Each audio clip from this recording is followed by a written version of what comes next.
breakthroughs. More advancements means more treatment options. So we're doing 152, one of the final shows in the Kelly and Ryan era.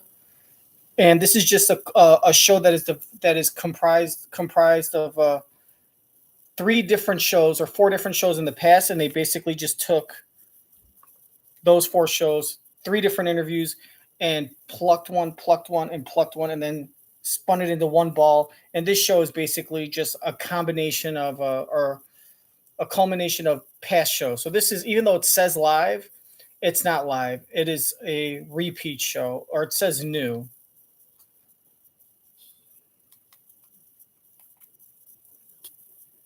Register online today.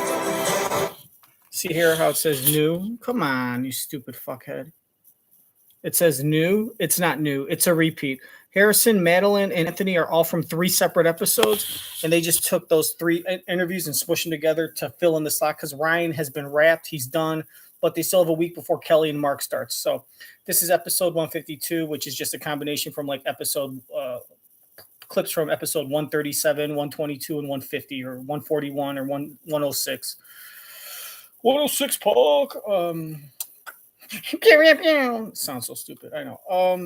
And that's about it. And you could tell, watch Kelly and Ryan's wardrobe from the opening monologue to the first guest, second guest, and so on. Their wardrobe constantly changes, and they don't change in between guests. So comment below. Make sure to subscribe. You're my best friend. Remember that. You in this square I found outside next to the sewer. I don't know what it is, but it smells terrible. I thought it was Chex, but I figured out real soon that it didn't taste like Chex. So let's see. It's live with Kelly and Ryan. Today, mega movie star Harrison Ford. And from Outer Banks, actress Madelyn Cline. Plus, want to build your wealth? We'll show you how. All next on Live. And now, here are Kelly Ripa and Ryan Seacrest.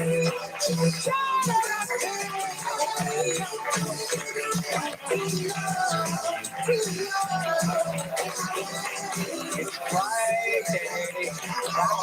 Friday. Yes, we made it to the end of the week.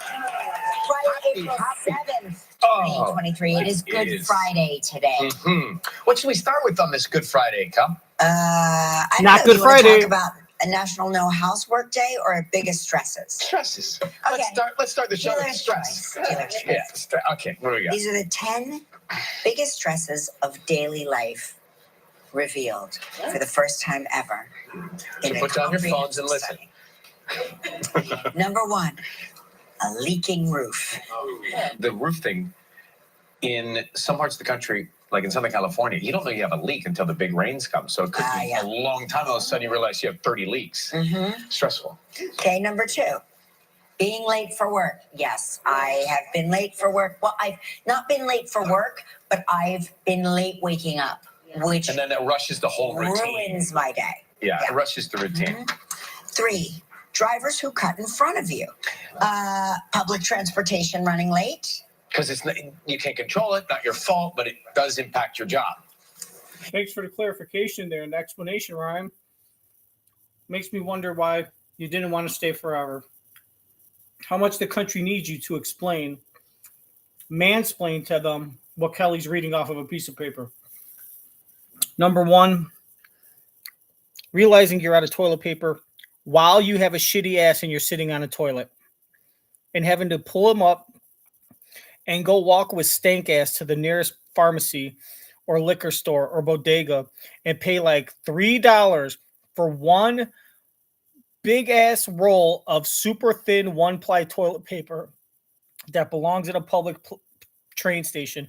And then when you wipe your ass with it, it tears apart and you get shit on your hands. If you would have just gone to Sam's and spent $35 on the mega bundle triple ply pack of 96 rolls, this could have been avoided. Stressful. Tell him, Ryan. That's right. You're on the toilet. You sit down, wipe your ass. Toilet paper? There isn't any.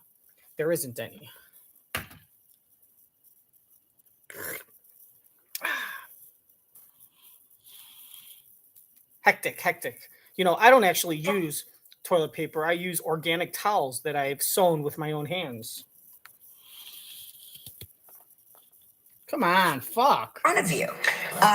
Public transportation running late. Because you can't control it, not your fault, but it does impact your job.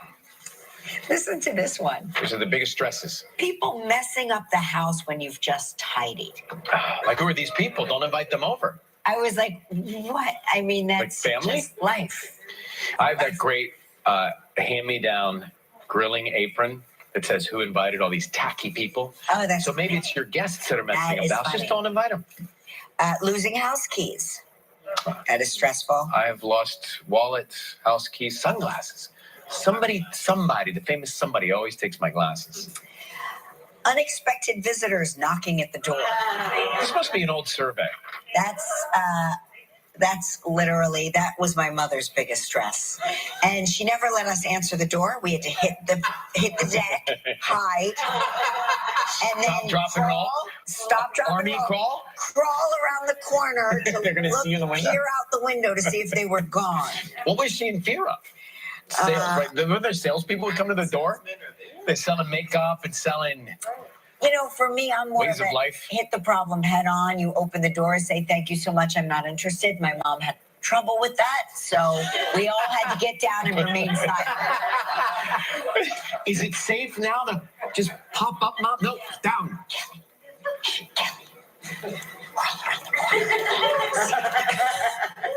I was like, crawl around the corner and look. What are we hiding from? But maybe this is why you are so opposite, because that's how you. We just had. Well, why couldn't your mom just say, hey, Kelly, will you do your whole thing where you just open the door and tell them not interested?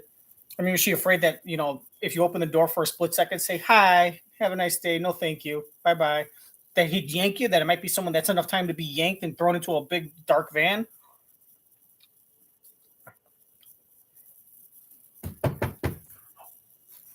What the hell? Everyone get down. Get the fuck down. I don't know. It's probably some weird guy selling stuff. Bob, get down. Someone's at the door. Well, why don't we answer it? Shut the fuck up. Get down. We're not answering it. If it's important, they'll knock on the window. Or they'll call the house phone. Everyone knows to call the house phone before they come over. Sit down. Well, I am expecting to deliver. Shut up. No one. Why are you delivering stuff? Why are you getting stuff delivered? Sit down. Are they there?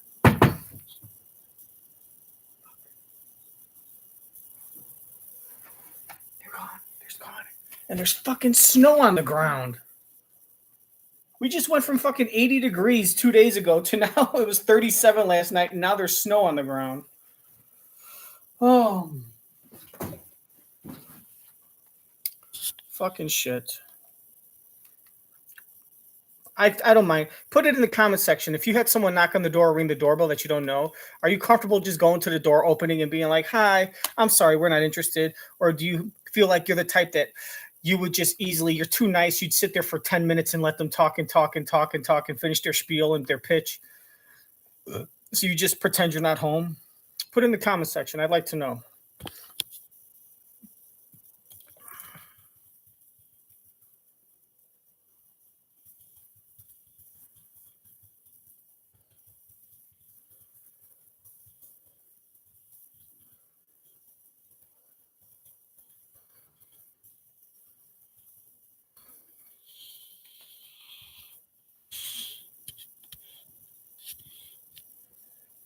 Oh, sure. Hey, there you go. Mom, no, down.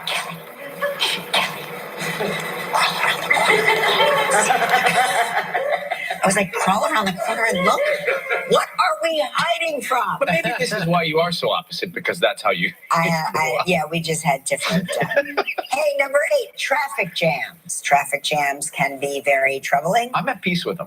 Number 9, missing a delivery. Nothing irritates me more here than when I get an alert on my phone that somebody just tried the front door and nobody was there to answer it because they know my daughter's home.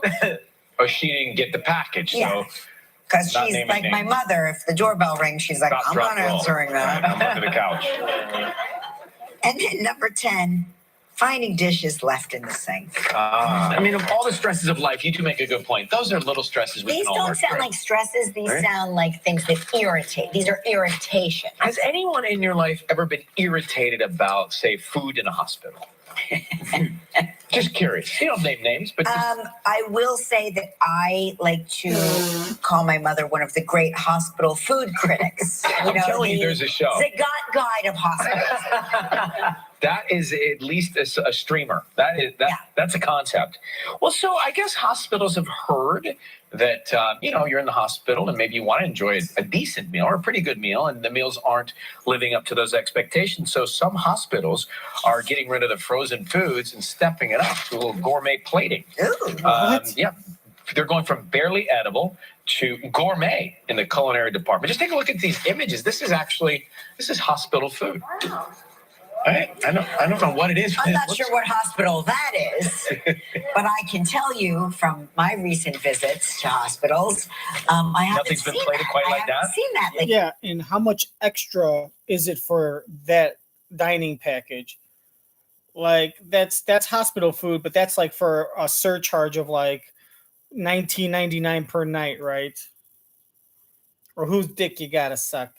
Dr. Manischewitz, room 12. But it's interesting, though, if they, hospitals would tap, for example, some of the chefs we've had in here to design a menu that's sustainable and that's healthy, but obviously very fresh. Something to look forward to when you're sick. Now, a lot of times if you're sick, you're not really tasting the food. Hungry. Right. But at least for those who can, it's a bright spot. I can speak on behalf of the times I had my kids in the hospital. The last thing I wanted to do was eat. It was just, there's something about it. You just want to get out of there. Yeah, I get that. But when you're tired or you're stressed, do you eat? Or you're bored, do you eat? Do you have that? No, I'm not big on that. I do find that Mark said to me, he noticed that I eat when I'm thirsty. Well, I don't eat when I'm tired. If I'm tired, I go to sleep.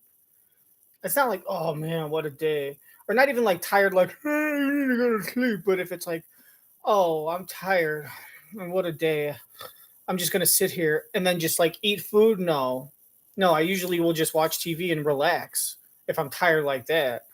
If I'm anxious or stressed, or what was the other thing he said?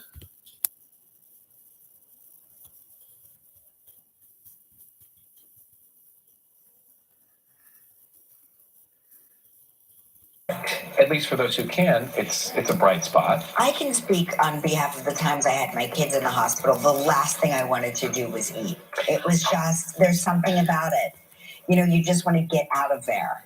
Yeah, I get that. But when you're tired or you're stressed, do you eat? Or you're bored, do you eat? Do you have that? No, I'm not big on that. I do find that Mark said to me, he noticed that I eat when I'm thirsty. He's like, you're not hungry, you're thirsty. You should drink water. Or you can eat an orange because there's water content, or eat celery. That'll kill two birds with one stone.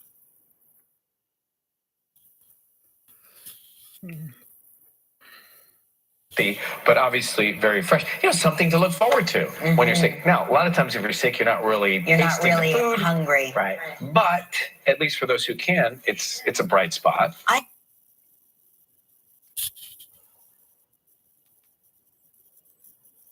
I don't know what it is. I'm not sure what hospital that is, but I can tell you from my recent visits to hospitals. Is that the Hamptons Hospital? Quite like that. I haven't seen that lately. But it's interesting, though, if they, hospitals would tap, for example, some of the chefs we've had in here to design a menu that's sustainable and that's healthy, but obviously very fresh. Something to look forward to when you're sick. Now, a lot of times if you're sick, you're not really tasting the food. Hungry. Right. But at least for those who can, it's a bright spot. I can speak on behalf of the times I had my kids in the hospital. The last thing I wanted to do was eat. It was just, there's something about it. You just want to get out of there. Yeah, I get that. But Right. So also, what is the deal with people, adults or parents who take their kids to the hospital? Or even if you're not even taking your kids, maybe you're taking your friends, or you're visiting your friends, your parents, your loved ones. And the first thing there's these certain type of people when you go there, they go and they check in, right? and they check in on their friend. Hey, oh, hi, it's me. How you doing? Oh, what a surprise. Nice to see you. Are you okay? Yeah. Oh, damn lawnmower again. Gosh, you got to be careful. All right. Well, I'm going to go down and get something to eat. Right. Or they say that's great. And they'll be with their friend, or they'll be with their friend and be like, so are you hungry? You want to go down to eat? It's like there's certain people that just have this great, I don't want to say fetish, but they have this, what's it called? Obsession, for lack of a better term, with hospital cafeterias, this almost need and desire, this curiosity about what do hospitals serve in the hospital cafeteria and what do hospital cafeterias look like. Like they just want to know. So the doctor said it's going to be about 3 weeks. Wow. Are they going to be able to save your toe? No. Oh. Well, at least you got a nice room with a view. You're up on the 5th floor. That's nice. TV works good. So take advantage, learn from your lesson, huh? Right? What do? Wear boots when we weed whack, right? Well, you know what? I'm going to go down to the cafeteria and get a bite. Do you want anything? No? All right. Hey, do you want to come? Oh, you're working. Okay, sorry. Don't ask the nurse if she wants to go to the cafeteria. Some people, even when they're in the parking lot, they get excited. Some people, when they're in the parking lot, will even get excited. They'll be with their friend. They'll open the door. They'll come out to start walking to the hospital. And before they even get to the elevator, they'll tell their friend, I wonder what they're serving in the cafeteria. Oh, God. I wonder what they're serving in the cafeteria. Right? They just walk out. They put their purse on. I wonder what they're serving in the cafeteria. Some people, when they find out a friend's in the hospital, they're like, sweet, I get to go to the cafeteria. Hey, it's Billy. Your sister's in the hospital. Turns out that she's got AIDS or something. Oh, God, is she okay? Yeah, she's okay. They got those new Magic Johnson drugs. All right. Hey, my sister got sick. Yeah, I know. Can't wait to see what's in the cafeteria. I'm curious what they got. Yes, I get to go to a hospital cafeteria. Just love it. You know why? Because I think hospital cafeterias remind people of high school. And that same feeling you had when you knew high school, when your lunch period was coming up and you used to think I wonder what they got today. Is it pizza day? Pizza, tacos, chicken nuggets? Oh, I hope it's not fish fry. It is Friday though. It's that same feeling. You can't wait to go and see what's going to be on the menu. It's like a mystery buffet. Look at that. What's the vegetable they're going to have? I hope it's green. My gosh. A green vegetable and French bread pizza. Can my day get better? God. Then you're sitting there eating maybe I should go check on grandma. Then you're eating sloppy joes with a plastic fork. All the sloppy joe that fell off on the tray, you're eating it with a plastic fork. I'm telling you, I bet they put extra brown sugar in the manwich. It's not even manwich. I'm telling you, it's a sloppy joe generic type of manwich. It's the stuff you get at the third-hand store. They definitely add some vinegar or something, I could tell you. No. Maybe so what do you want to do after this? Well, maybe right. You're sitting there discussing the sloppy joes. These are way better than high school. Yeah, they are. Yeah. And only $1.80. I can't believe it. What a good price. What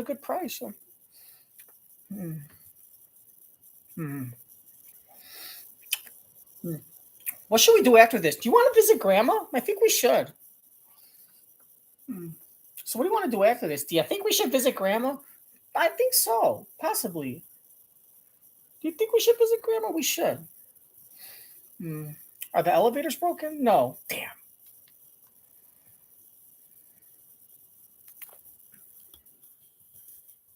At least for those who can, it's a bright spot. I can speak on behalf of the times I had my kids in the hospital. The last thing I wanted to do was eat. It was just, there's something about it. You just want to get out of there. Yeah, I get that. But when you're tired or you're stressed, do you eat? Tired or stressed? Or if I'm stressed, I got to tell you, choke the chicken or smoke a bowl of weed, which usually leads to choking the chicken. And then I will eat after that, but it's not because of the least for those who stress. can. The stress is relieved. It's now the marijuana that makes me want to eat. I usually like sloppy joes. Something to look forward to. Or grandma. Maybe you can combine the two. Have you ever tried that? Put in the comment section if you've ever been hungry and you've eaten sloppy joes and grandma at the same time. Put in the comment section. At least for those who can, it's a. Oh boy. Gonna miss you, Ryan. Design a menu that's sustainable and that's healthy, but obviously very fresh. Something to look forward to when you're sick. Now, a lot of times if you're sick, you're not really hungry. Right. But at least for those who can, it's a bright spot. I can speak on behalf of the times I had my kids in the hospital. The last thing I wanted to do was eat. It was just, there's something about it. You just want to get out of there. Yeah, I get that. But when you're tired or you're stressed, do you eat? Or you're bored, do you eat? Do you have that? No, I'm not big on that. I do find that Mark said to me, he noticed that I eat when I'm thirsty. He's like, you're not hungry, you're thirsty. You should drink water instead of having because I will go for things like I will eat a grapefruit or I will eat a juicy something. Yeah, grapes. I'll get a bunch of grapes and eat them. And he's like, I'm like, there's a much easier way to solve that. I'm like, I don't know why I'm eating. I just had dinner. I'm not even hungry. And he's like, you're thirsty, dear. But see, have a drink of water. If I'm bored or I've got time on my hand and I'm in the kitchen, I like a tour of the pantry. I like to go in and grab something to crunch on. Well, I just can't wait for Easter Sunday because, as you know, I've given up my beloved. I don't really tour the pantry. I just go for the pantry. I got to tell you, when I'm stressed, hungry, tired, I think I just smoke weed for everything. That's nature's cure. Juicy. Put in the comments if you're ever thirsty and you eat fruit instead of just drinking water. I'll tell you this. If I'm ever confused whether I'm hungry or thirsty, I just drink water. There'll be times where I will be hungry and I will go and I won't be thirsty, but I will drink water and the water fills me up and all of a sudden I'm not hungry anymore. If I drink a quart of water in 5 minutes, it fills me up and the hunger goes away and I'm able to last until dinner. And the thing is, I never felt thirsty, but my body needs thirst. But you confuse it and you think my body needs food. It depends how you were raised. But I drink so much water. There'll be times where if I drink a whole half a gallon, I'll have 2 pieces of toast for breakfast at 9 or 10. And then I will drink water the rest of the day. And when it's time for lunch, I don't think I'm hungry. And then I get hungry and it's 4 o'clock and I just say, I'll just wait for dinner. And if I feel like I can't wait, I just drink more water and the hunger pain goes away. It's like that. Your stomach gets filled and just enough. If I'm ironically, bored or I've got time on my hand. If you're hand. interested in losing weight, try this. Drink a lot of water throughout the day and see if that curbs some of your hunger pains and makes you get through a meal. Well, not to say you're skipping a meal, but you're just eating bigger meals at the beginning and the end. And in the middle, you're eating a big enough meal for breakfast. Your metabolism will digest it and go through it, if you would, throughout the whole day. A lot of calories in breakfast, drink water throughout lunch, and make sure, processes and everything. Try that. And I'm in the kitchen, I like a tour of the pantry. I like to go in and grab something to crunch on. Well, I just can't wait for Easter Sunday because, as you know, I've given up my beloved. I don't really tour the pantry. I just go for the Pepperidge Farm goldfish. That is my go-to snack. One of the first things that was revealed to me, I've known Kelly lifetimes. And one of the first things revealed to me when I started was that, she loves those Pepperidge Farm goldfish. So if you want to get her something, it's not cheese, it's Pepperidge Farm goldfish. Yeah. And that's your favorite go-to snack. It's my go-to snack. Was that childhood too? No. It was adulthood. It's adulthood. I discovered them when my kids, were like, "Can we have these?" And I was like, "I always wanted to try those. Yeah, let's get the goldfish." It's the bag you open and can finish. Oh yeah. We moved to the 12-gallon tub after a while. But I give them up for Lent every year because people are like, "Well, that's not a sacrifice." And I go, "No, if you were me, you would understand it is a sacrifice because that is that's what I reached. That's my happiness. thing. That's what you go for. Yeah. If I were her, I'd give up having children. So I'm almost there. I'm coming into the homes. I mean, God bless her. Good Catholic, I guess. Italian That's what I Catholic reached. guilt. That's my Happiness. thing. That's what you go for. Yeah. So I'm almost there. I'm coming into the home stretch. Coming into the home stretch. So today's a big day. National what? National No Housework Day. I think you should know about that, because if you are about to launch into a lot of housework, don't. Today's your day. Celebrate. Let it sit there. Let it sit in the sink and check out that aroma tomorrow.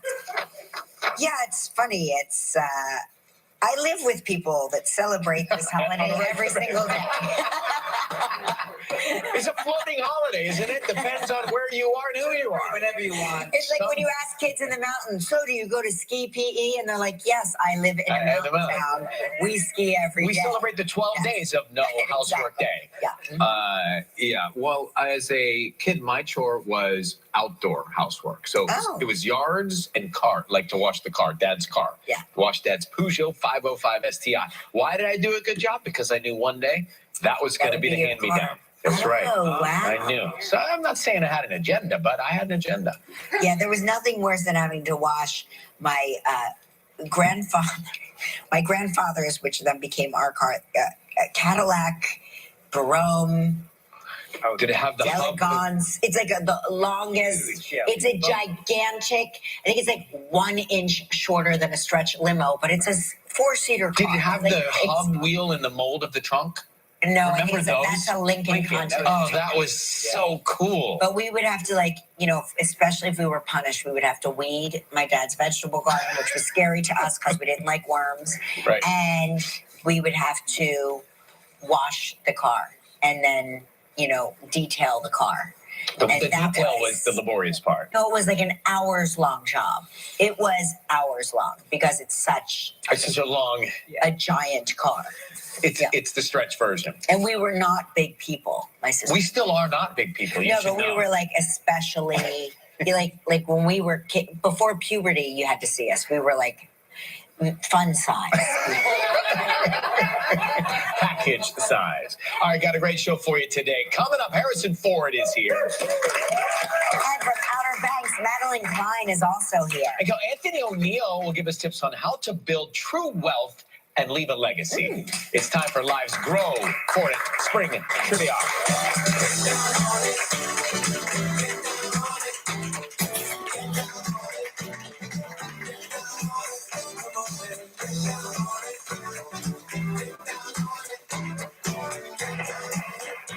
That's our trivia dancer, Cecilia K. from California.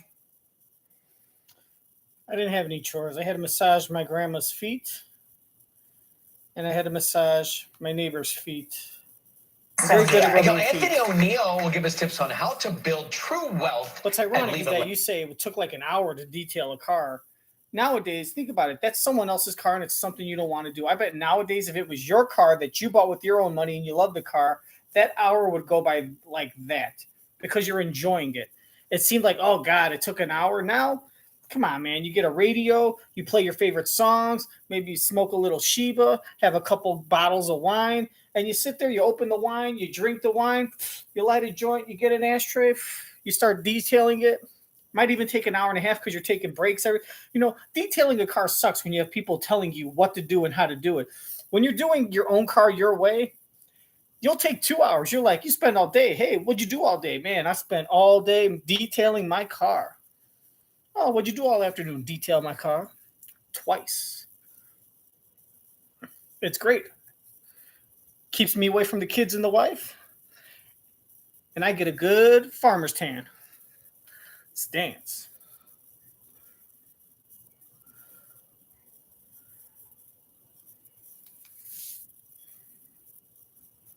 Especially like when we were before puberty, you had to see us. We were fun size.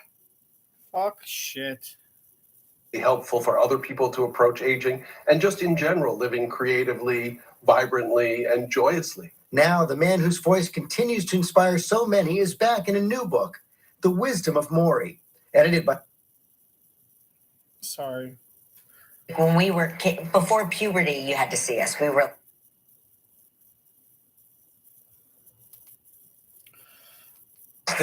Oh my lord. Yeah. It's time for Life's Grow for it. Spring Trivia.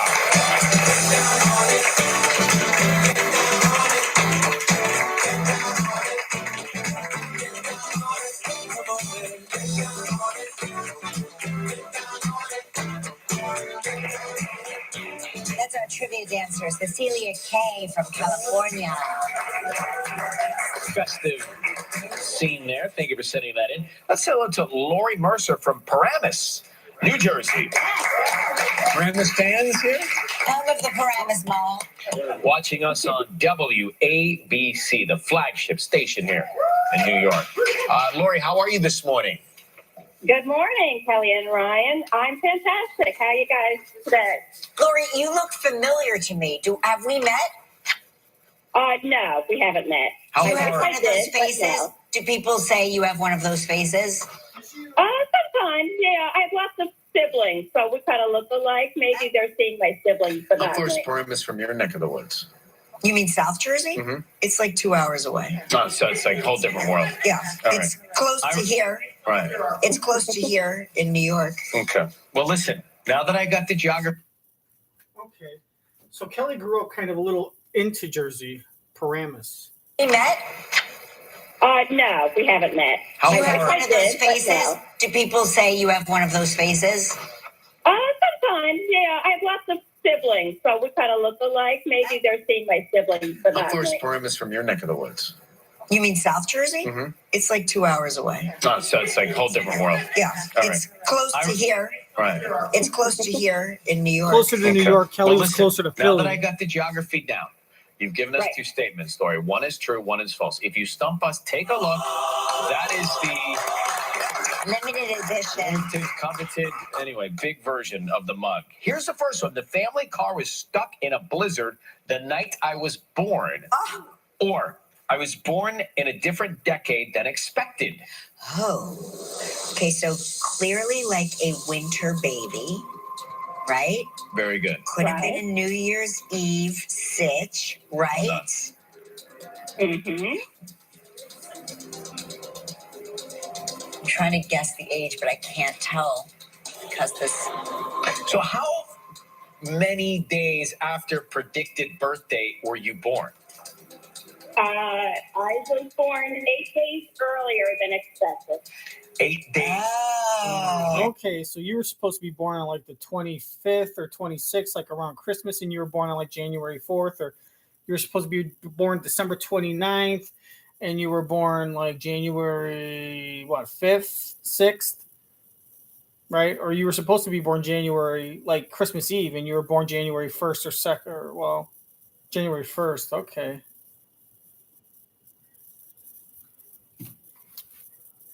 And then born in 79 was a prediction. She was born, or she was supposed to be born in 80, but she was born in 79. Probably supposed to be born in 90. That's interesting. That's an interesting lie to come up with. Our family car was stuck in a blizzard the night I was born. I'm going to say this is the lie. So I'm going to say that's the truth to hopefully get it wrong. And I'm going to say I was born in a different decade is the truth. So I'll say, is it true that your family car was stuck in a blizzard the night it was born, that you were born? And hopefully they'll get it wrong. I was born 8 days earlier than expected. 8 days Oh. ahead of the ball drop. Yes, that's right. And Wait, do you mean my dad's balls dropping like puberty? Like my dad was way older than 12 when I was born. Oh.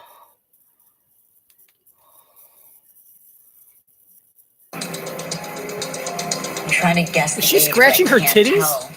Because this. So how many days after predicted birth date were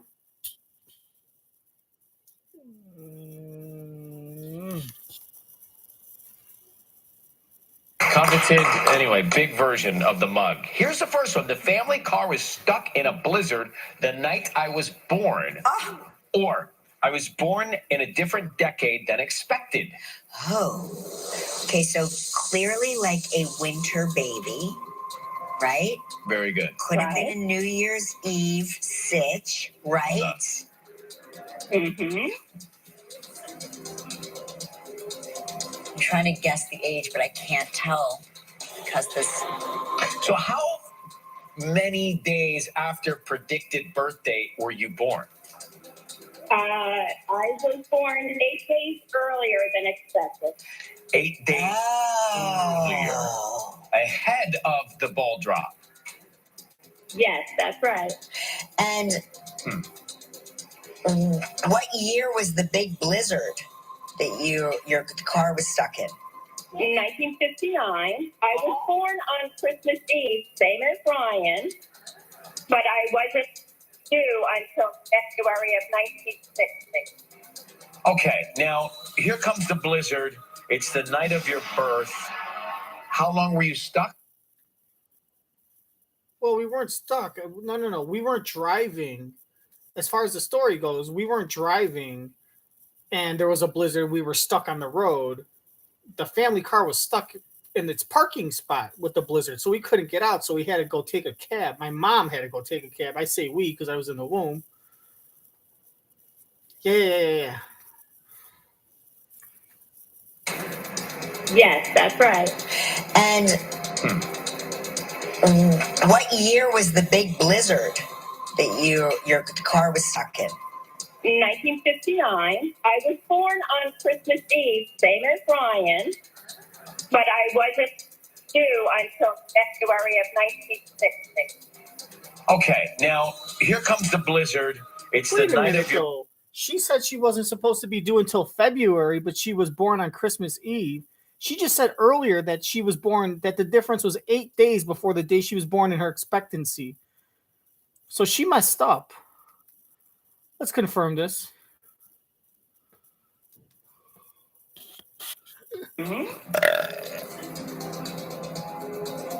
trying to guess the age, but I can't tell because this. How many days after Right here. predicted birth date were you born? I was born 8 days earlier Right than there. expected. 8 days 8 earlier, Oh. ahead of the ball drop. 8 days. Ahead of the ball drop. Yes, that's right. And what year was the big blizzard that your car was stuck in?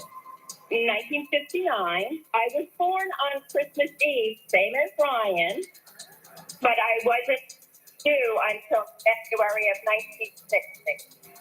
Okay, now here comes the blizzard. See her face? She's thinking the same thing I'm thinking.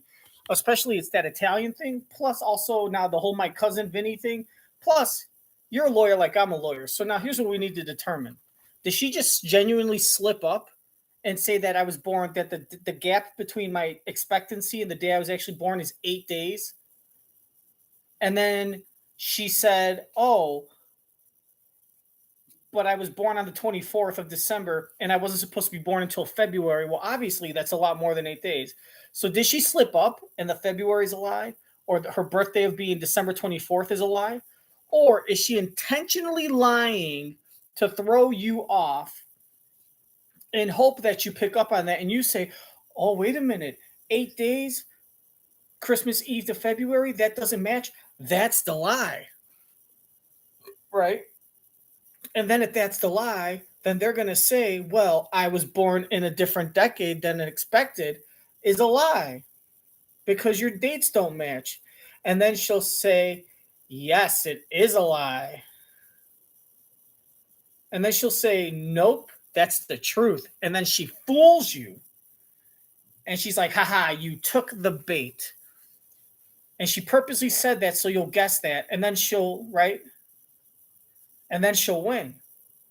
So that's what you have to determine. But that could backfire because if now she's trying to win and she's not aware that you're trying to lose on purpose, then you'll say, I was born in a different decade than expected. The dates don't match. That's a lie because she slipped up. So we're going to say our family car was stuck in a blizzard is the truth or is a lie. And that you being born in a different decade than expected is a lie. Wait a minute. Did I say that right?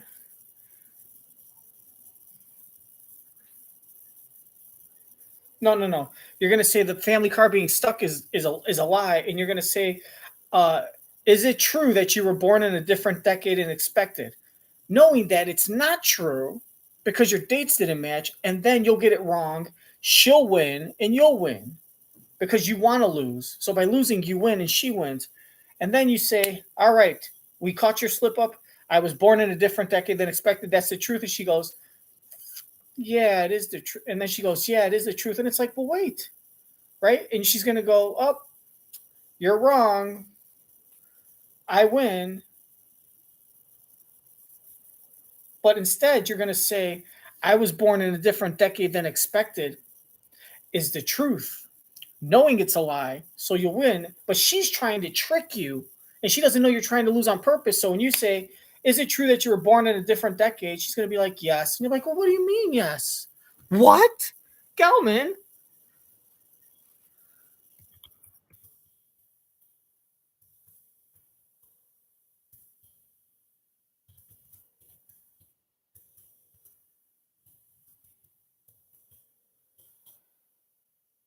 And then, and she's like, but you said 8 days, and then you said you're supposed to be born in February, which is like clearly more than a month and after the due date, after you were born. And then she says, yeah, but I said that on purpose, hoping you would catch that and think that's the lie and then say it's the lie when it was really the truth so I could win. And then Ryan will say, yes, but you forgot to realize that we are trying to lose on purpose to help you win. So in fact, by losing on purpose, we ended up helping, so instead of losing on purpose, we ended up winning. See, we wanted to help you win, but because you tried to mess us up, what happened is we wanted to like if you were trying to mess us up and we were trying to win, you would have won. But when you come in and then you mess up to be on top, but then we're going to lie, we're going to flip you back over and you end up hurting yourself. So you lie, but then we say another lie to cover that lie that makes your lie the truth. Great script for a movie.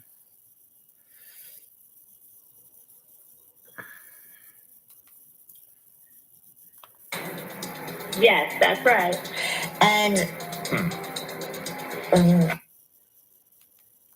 what year was the big blizzard that your car was stuck in?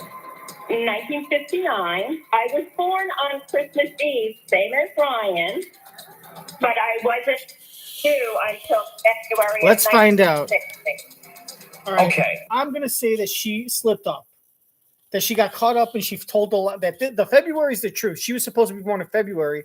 The 8 days is a lie. And the 8 days is a lie. Or she really was supposed to be born in February, but her real birthday is like January 25th or 26th. But that would have been a different decade. So anyway, I think she slipped up. She said February because that's the truth, but then the 8 days was a lie and she messed up. So I'm going to say that this is the lie and that she genuinely messed up and she didn't lie on purpose. She didn't try to reverse psychologize. So I'm going to say for her to win, is it true that you were born in a different decade? Hoping that I'm wrong. And I bet it's going to backfire.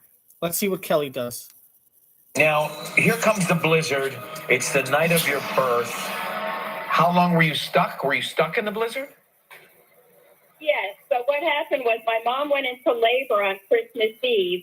They had to find my dad, who was a mailman, and he was delivering, obviously, the mail and Christmas cards. This is a very So interesting bullshit story. They had to get in the family Volkswagen bus, but it was snowing at the time.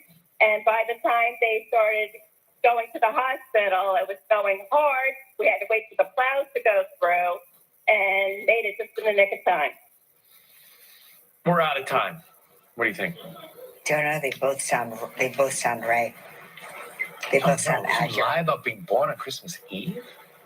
Well, Like, no, it's not. She's not saying she's saying she was born on Christmas Eve, but they were stuck in a blizzard. Yeah, what would she lie about? A storm? People lie about storms all the time, Ryan. Don't you watch the news? Okay. Thank you for reminding me in that sultry voice of yours.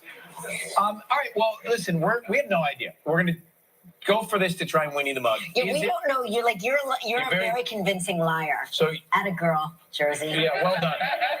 Is it true you were born in a different decade than expected? Yes, it's true. So no See? Christmas Eve. What did I tell you? People lie about storms, Kelly. People lie about storms. You did not win the mug, but you do have a chance to win a great prize. Deja going to spin the wheel to see what you're playing for. Cuisinart.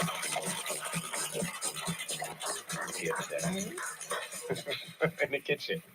Okay, what do we have? Oh my gosh. You know? Lori, listen to this. Ooh. You are playing for one of our brand new prizes, a trip for two to the Westgate, Las Vegas. 7 days and 6 nights. Take a gamble on this.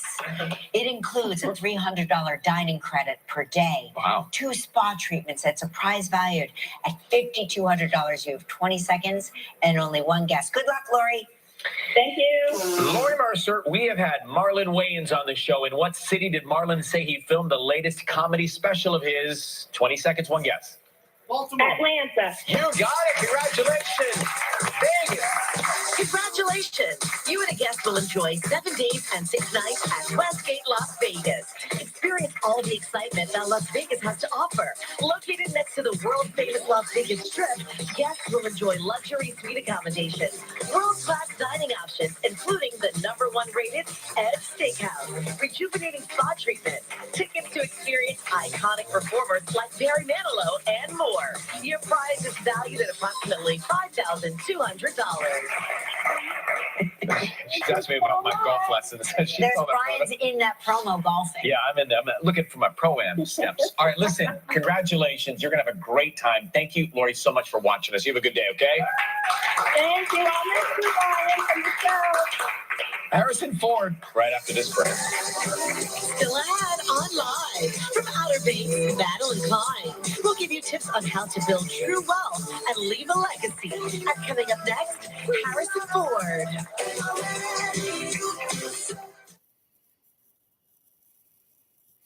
And Madelyn's going to wear a purple dress. Ford, right after this break. Kelly didn't even seem to notice that, or neither of them seemed to notice that she said she was supposed to be born in February. Your prize is valued at approximately And was born on the Christmas Eve, which is like 40 to 50 days. That's Ryan Seacrest. You could tell by his ass, right? $5,200. She asked me about my golf lessons. She There's saw that Brian's photo. in that promo golfing. Yeah, I'm in there. I'm looking for my pro-am steps. All right, listen, congratulations. You're going to have a great time. Thank you, Lori, so much for watching us. You have a good day, okay? Thank you. I'll miss you, Ryan, from the show. Harrison Ford, right after this break. Still ahead on Live from Outer Banks. Are you ready, baby? Because you know that I'm to be drugged, to be drugged. Are you ready? Are you ready? Are you ready? Are you ready? Are you ready? To be drugged, to be drugged.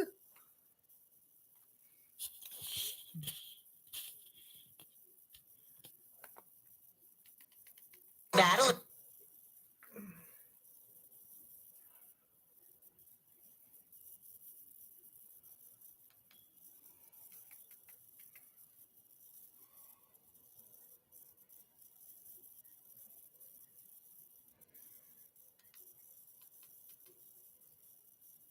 And look, they're wearing different. Look, he's wearing a turtleneck now.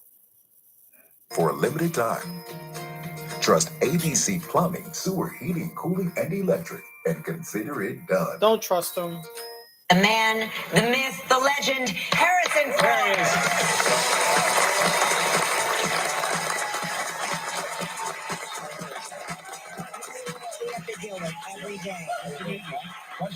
So great to have you here. Welcome back to New York City. You know, Harrison, we like to claim you as our own. We like to say that you are a New Yorker, but in fact, you don't really live here, do you? No. Damn. I used to. Nowhere used to. Got nowhere to go now. How many years did you live here? 15. 25. 25. And what do you like to do when you come back to the city? Eat. Huh? And sleep. Do necessary things and do your Sex. show. Thought he was going to say You sex. seem less enthused about doing our show. No. And you know, No, I'm just 80. Takes me a lot of time and to say things and a lot of energy to smile. So I try to save energy by not smiling. Why am I not smiling?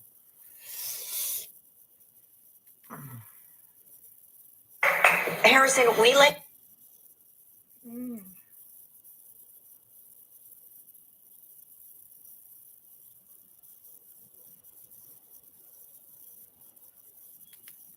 to claim you as our own. We like to say that you are a New Yorker, but in fact, you don't really live here, do you? No. Damn. I used to.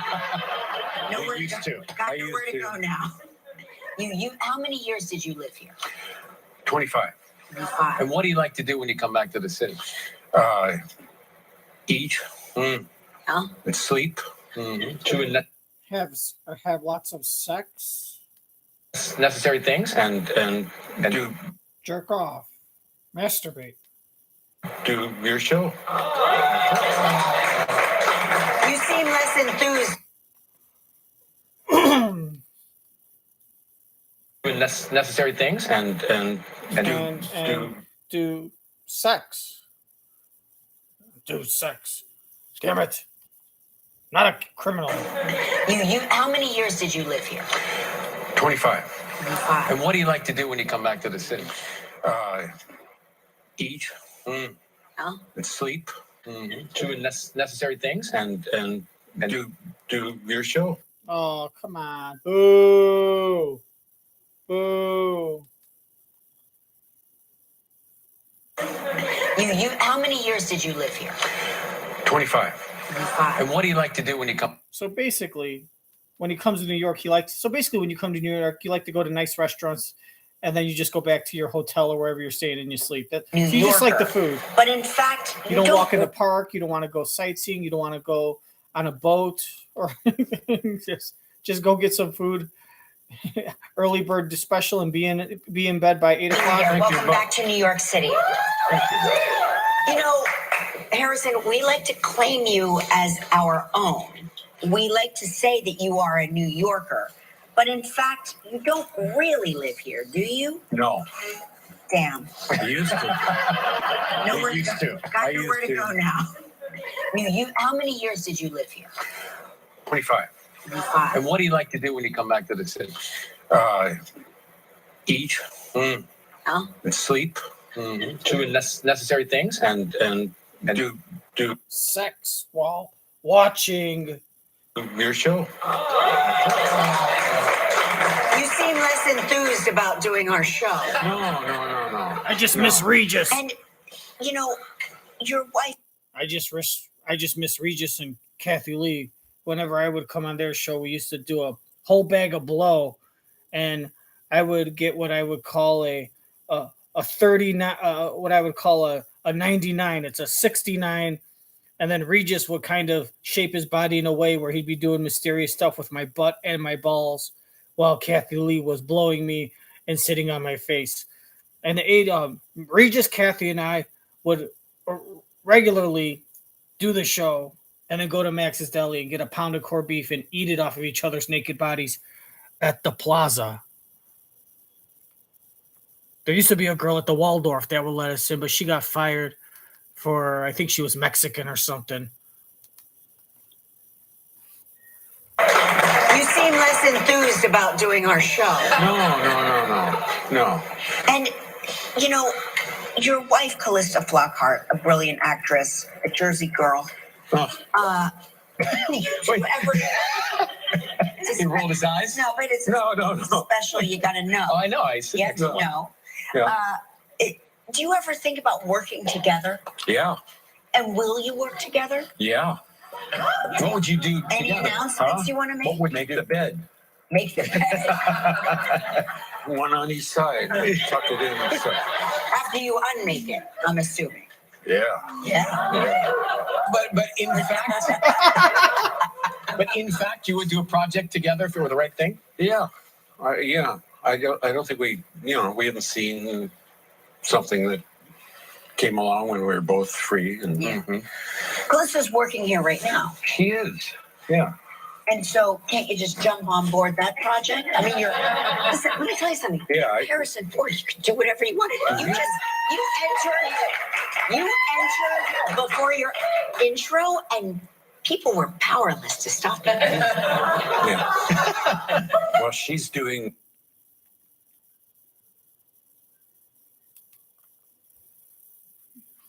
You entered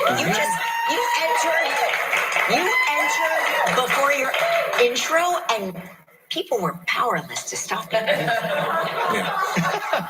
Well, she's doing a project where she's playing one of Truman Capote's. The Swans. The Swan. Oh my gosh, which swan is she playing? Lee Radziwill. Oh my gosh, knock me dead.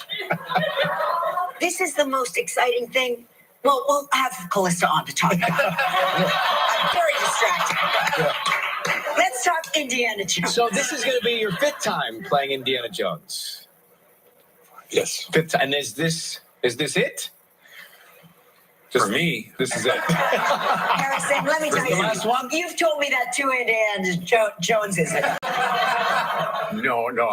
I always actually wanted to do the story of Indiana Jones at the end of his career. Right. And he's and when we find him, he's on his last day at Hunter College as a professor, and the story goes on from there. Yeah. So he's about to retire. Yes. From being a professor. Yes. And all hell breaks loose. It does. Yeah. Yeah. Let me ask you a question. Let me ask you. So you did Temple of Doom. No, not Temple of Okay, Raiders of the Lost Ark, Temple of Doom, and the third one. There was Sean Connery. I forget what it's called. But so after you did that third one, that was supposed to be the last one that people had said for a while. That was supposed to be the last one. But in your eyes, that wasn't the last one. That was just going to be the last one for a while. That, like, you weren't going to come out with another one 3 or 4 years later, and then another one 4 or 5 years later. So that was the last one until you continued the saga with Indiana, with Indy as an older man, with Professor as an older man. So in your eyes, you thought that after you had so after the third one was out with Sean Connery, you thought, okay, this will be the last one, but you had planned that in like 25 years, I'll do another Indiana Jones with his character being old and finishing his career to do the end of his life. But we're not going to do like 10 movies. We did the third one, and this will be it, and then we'll continue. I'll do, God willing, I'm living. You had always planned that like 20 or 30 years later, you are going to do another Indiana Jones, but with the intent of it being him as an older man. And so were you planning on doing one movie? And then the Crystal Skull, the last movie, was supposed to be the last one, but you kind of just felt, you're still kicking, and another script came and enough time had passed, and you thought, you know what, I want to do another one. Or was this supposed to be the last one, but a script came up earlier than you thought, and you said, well, it's been a while? Or were you in financial problems? Did you need money? And you're like, this will be a quick 50 mil, 60 mil in your bank? Answer it. Being a professor. Yes. And all hell breaks loose. It does. Yeah. Yeah. Let me ask you a question. Yeah. After the decades you've spent being a movie star, forget like in the industry, you are a bona fide movie star. Okay? Indiana Jones, Han Solo. Yeah. People get terrified of you when they work with you? Are directors afraid to direct you? Do they treat you a certain way? Gelman is in a full squat. He is I terrified. like being directed, actually. Terrified to even That's his terrified stance. Yeah. full submission pose over there. Yeah. Great. No. So the answer is no. No. People treat me just like ordinary. That you like to be Person? directed. I mean, told. I do like to be Yeah. directed by almost anybody. Right. Yeah. Stay for a while. So your new series, though, Shrinking. Yeah. Oh, Which is Shrinking. it's a comedic role, which must be so much fun to play. Yeah. It is fun it's fun to do comedy. Yeah. Yeah, it is. Everybody's doing it. Even when you're I mean, on the show. Yeah. Yeah. even so when you- you're a straight guy, you're still funny. You have a great comedic delivery. He thinks you mean he's Thank gay. you very much. Yeah. So how did that project come about? You got to be careful of his age, Kelly. He just, for a split second, thought you were calling him homosexual. Do comedy. Yeah, it is. Everybody's doing it. Even when you're I mean, on the show. Yeah. Yeah. even so when you- you're a straight guy, you're still funny. You have a great comedic delivery. Yeah, well, thank you very much. Yeah. So how did that project come about? They sent me a script, Mhm. and I read the script. So unlike every other project. They sent me a script, and I read it, and I thought it was funny. And Brent Goldstein came over to talk me into it, and I had already talked myself into it. Yeah. Oh. So I did it. It was fun. I mean, 10 half hours of comedy, and it was in Warner Brothers in Burbank. I could sleep in my own bed. Yeah. All that kind of stuff. Dream come true. My friend it's Ted, friend Ted McGinley is in the show, and he said it's the best. He is. It's his favorite job he's ever had. He Oh, loved it. it's fun to come to work. Yeah. So do you spend a lot of time in Wyoming now? Yeah. I mean, we spent most of the pandemic there. On a ranch there. Yeah. Yeah, but I mean, times it's I can't. There's nothing for me to do there in the winter, except Really? read. Right. Uh, What about do you do you take care of the Well, what cattle? about, like, you can't get out there and shovel snow, or you don't like to go cut logs with an axe for the fireplace? do there in the winter, except Really? read. Right. What about do you do you take care of the cattle, or do you milk anything? No. I get milk. I get it at the grocery store, Grocery store. just like everybody else. Like a gentleman. Yeah, like Yeah. a real person does. Yeah. I have no cattle. No cattle? No. How the hell are you in Wyoming and don't have any cattle? I get milk. I get it at the grocery store, Grocery store. just like everybody else. Like a gentleman. Yeah, like Yeah. a real person. Like a real person. This is what I would have said. Do you take care of the cattle, or do you milk anything? I get milk. I get it at the grocery store.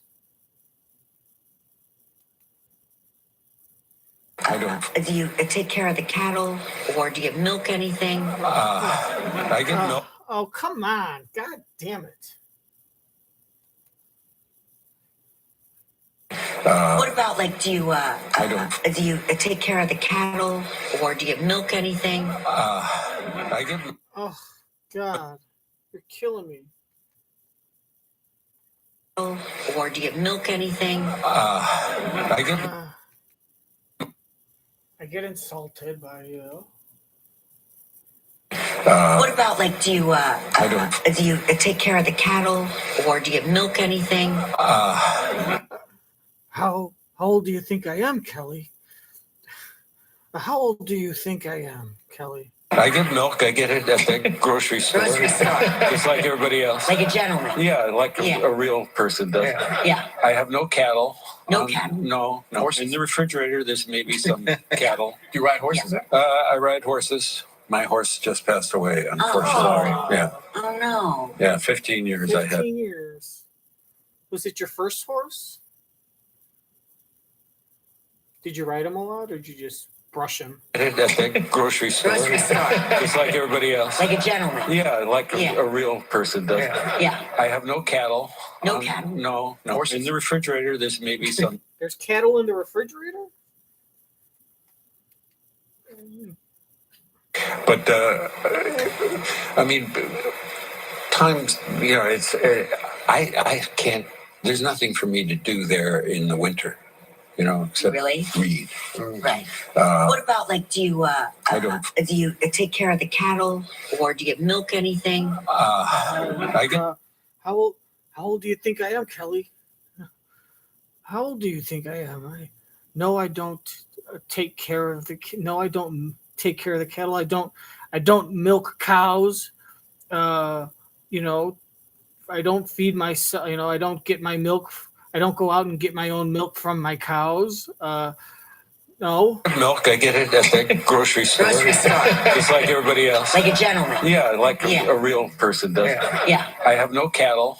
No cattle? No. Horses? In the refrigerator, there's maybe some cattle. Do you ride horses? I ride horses. My horse just passed away, unfortunately. Sorry. Yeah. Oh no. Yeah, 15 years I had him. Oh, I'm sorry to hear. It's like losing a good friend. I bought him off of the Wranglers on Cowboys and Aliens. Oh, no kidding. Yes. Wow. So like your horse that you rode? Yes. Oh, no kidding. Yeah. That horse must have been like, I just hit the jackpot. This is life. No. Oh, come on. The horses are But he had a strong. happy life. That horse was like, I'm going to live with Harrison Ford. Bye, y'all. Yeah. All right, we'll be right back. More with Harrison Ford after this, y'all. Stay with us. Still ahead of live from the series Outer Banks, Madelyn and Cline.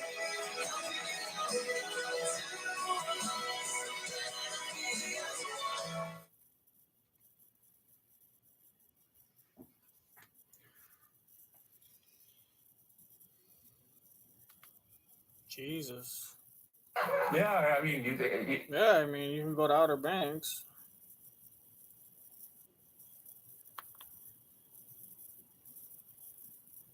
Oh, her and Helen Mirren. Helen Mirren, Harrison Ford. Takes today to schedule your vein screening at one of our locations. Don't have a steak in the icebox. Doctor said, 9 bullets don't kill me. I doubt a steak will. I boil a chicken with rice. He said rice. You're having rice. Chicken and rice. That's nobody's last meal. It's not yours. Exactly. You're not dying, my love. Wait a minute. You still remember your lines from that scene? No, I wasn't mouthing my lines. I was just saying to myself, this is exciting. Well, sure it is. Yeah. I mean, chicken and rice, that's nobody's last Yeah. meal. That's what people tune in for. Yeah, I mean, you get to watch me eat it. Yeah. In the next Well, that's why we only played part of the clip, Harry. I spoiled it. Nice So I spoiled it. Prequel to Yellowstone. So sorry. Right? It's a what? The prequel. Yeah, a prequel. Yeah.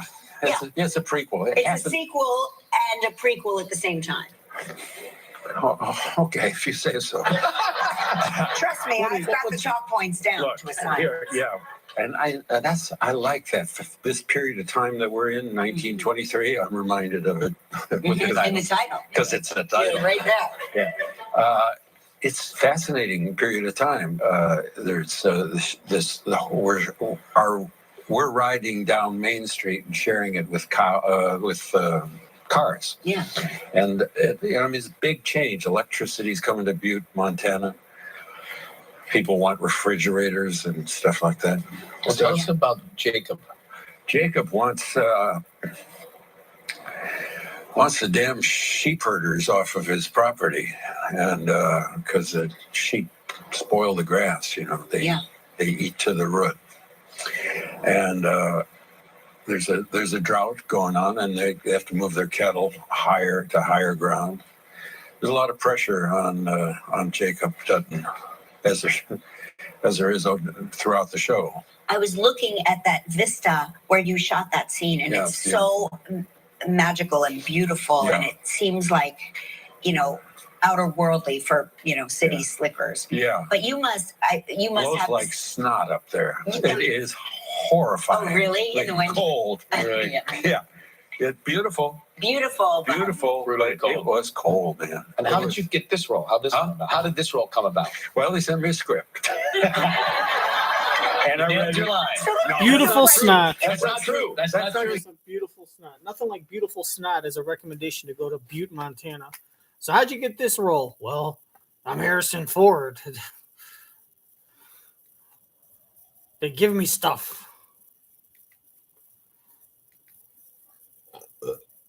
beautiful. But Beautiful.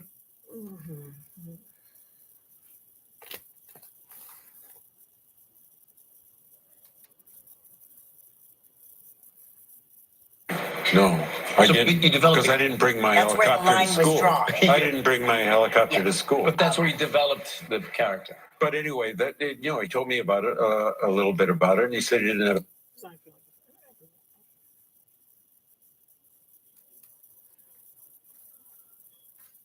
He lives very close to there, so I went over and had a nice dinner with him. Spent the night.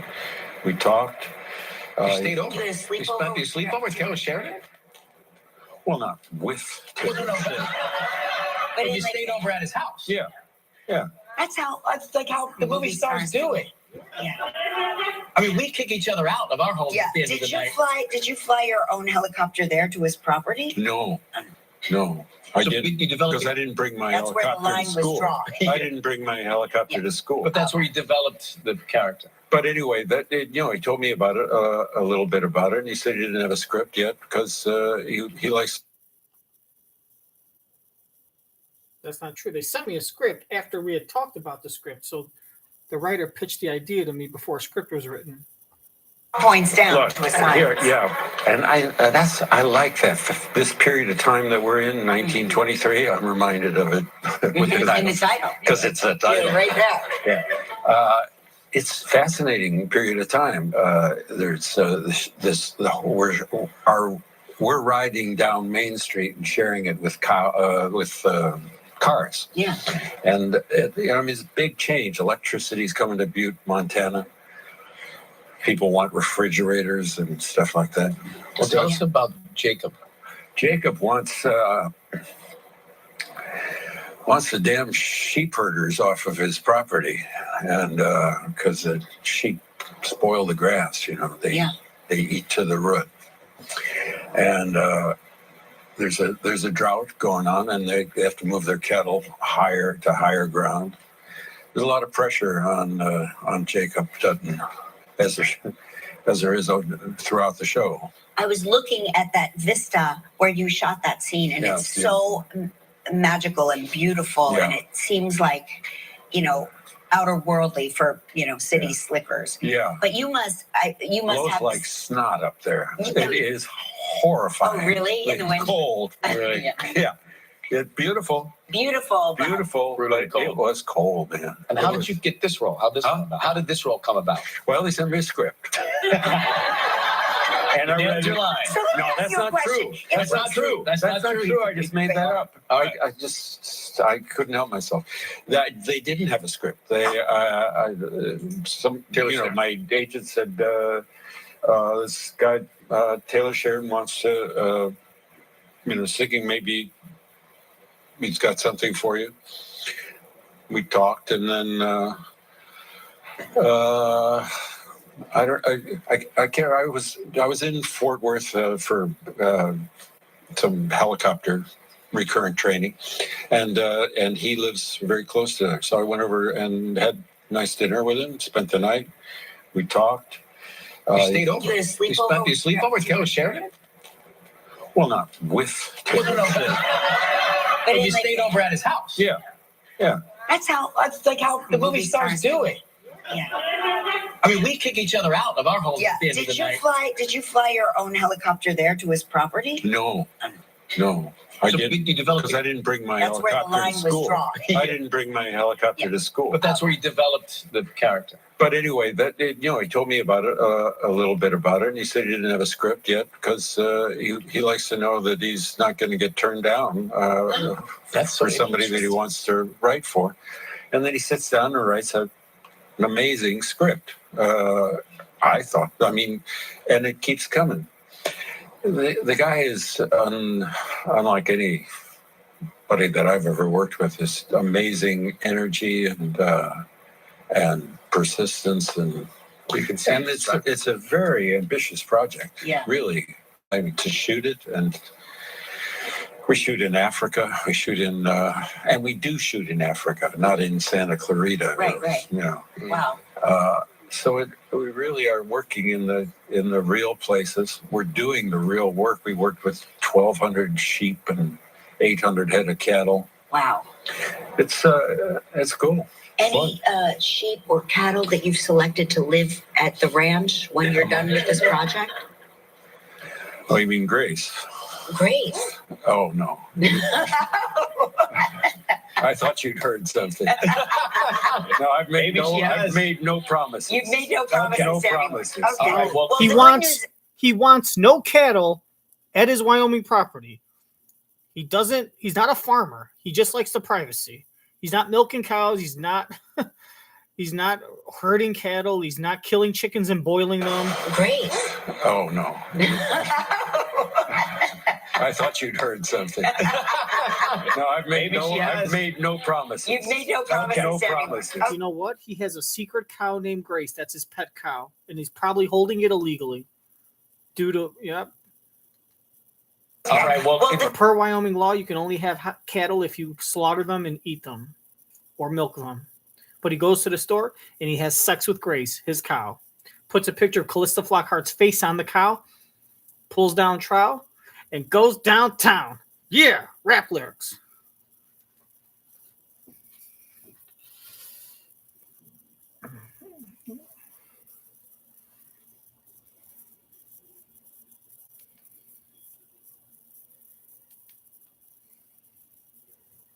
When you're done with this project?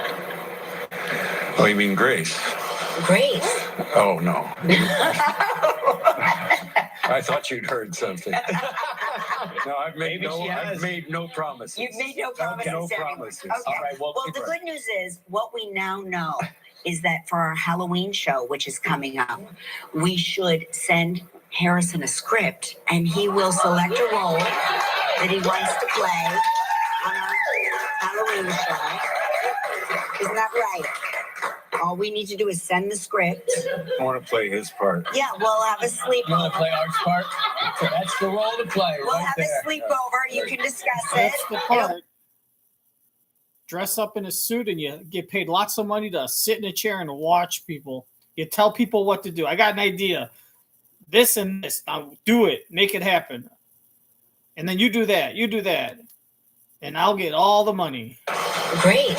Oh no.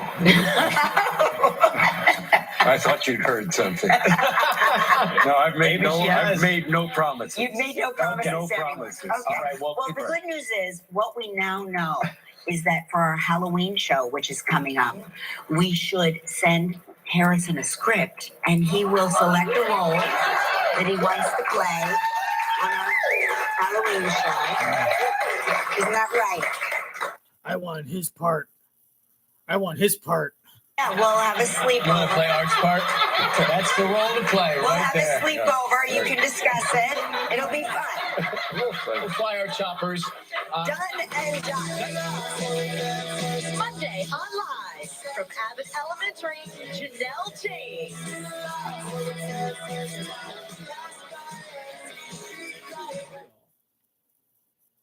Watch me.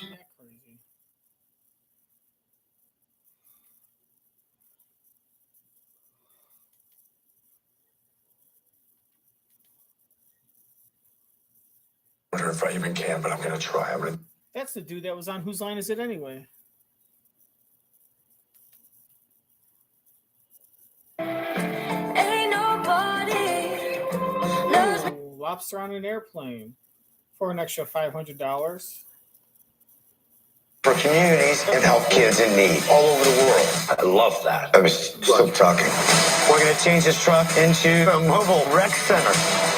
Can't wait to see the look on these kids' faces. I hope this demonstrates how easy it is to make a giant difference in other people's lives.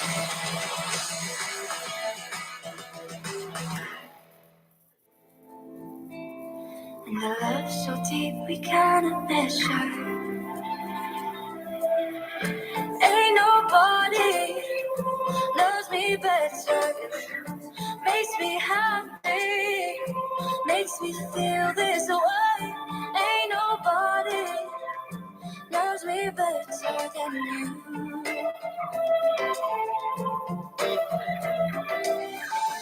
Ain't nobody.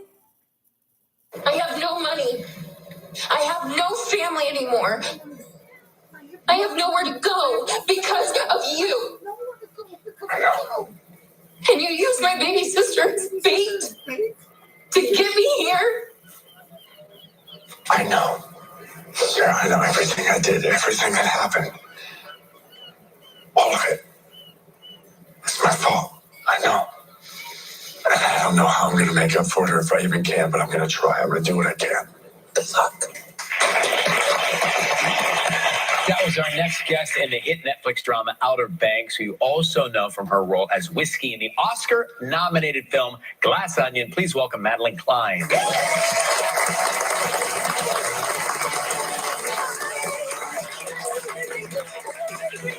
How are you? Nice to meet you. Welcome to the show. Oh, this is a very tall chair. I was telling Ryan, finally my kids are going to be impressed. Oh, I'm impressed. They're here today. Now I'm cool. hi, kids. You're from South Carolina, from the South? I am. I'm from, well, actually, just right near the town that we shoot Outer Banks. Oh, no. Oh, kidding. So I'm home. What's the town called? Well, it's called Goose Creek. Oh. Which isn't really, I've talked about this before, but it's not really named after like the geese. It's actually like a construction company, which is misleading, but it is given like CW. It's a general contractor.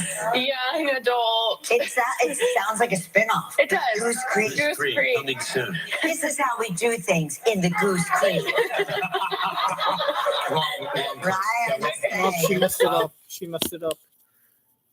She should have said, "This is how we do things in the creek," or "This is how we do things in the goose," but not in the Goose Creek. It's what boomers say. Great job, Kelly. I could see why the roles are just flooding in for you to get your own sitcom. Called Goose Creek.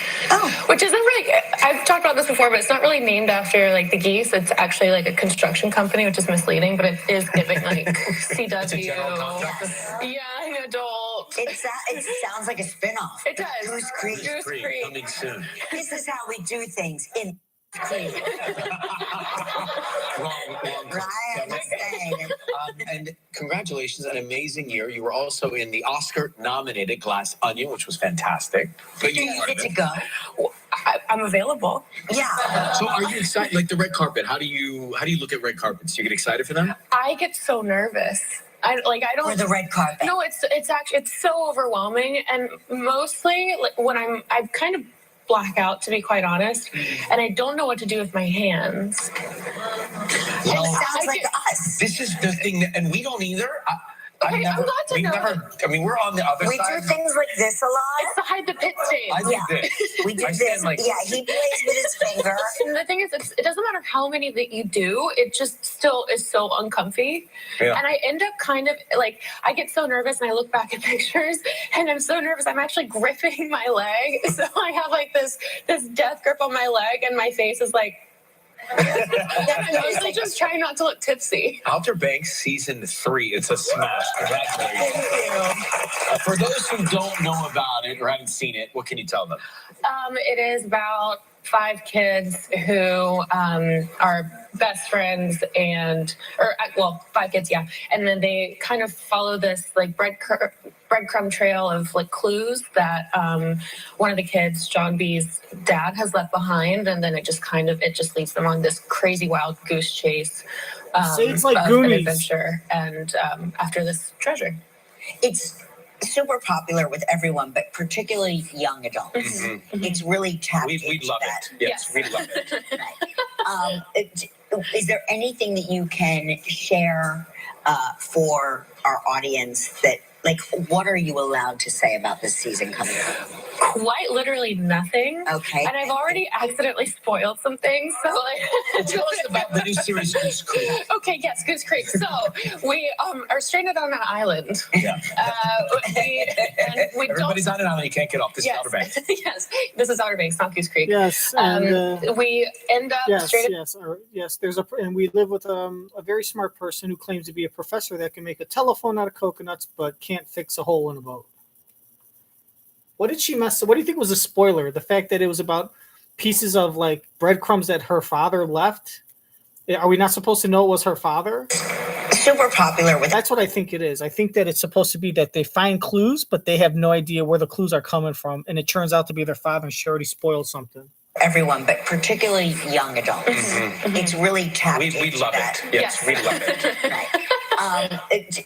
Is there anything that you can share for our audience that, like, what are you allowed to say about this season coming up?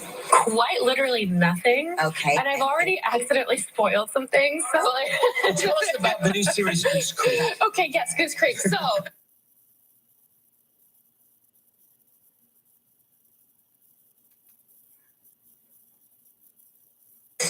Super popular with everyone, but particularly young adults.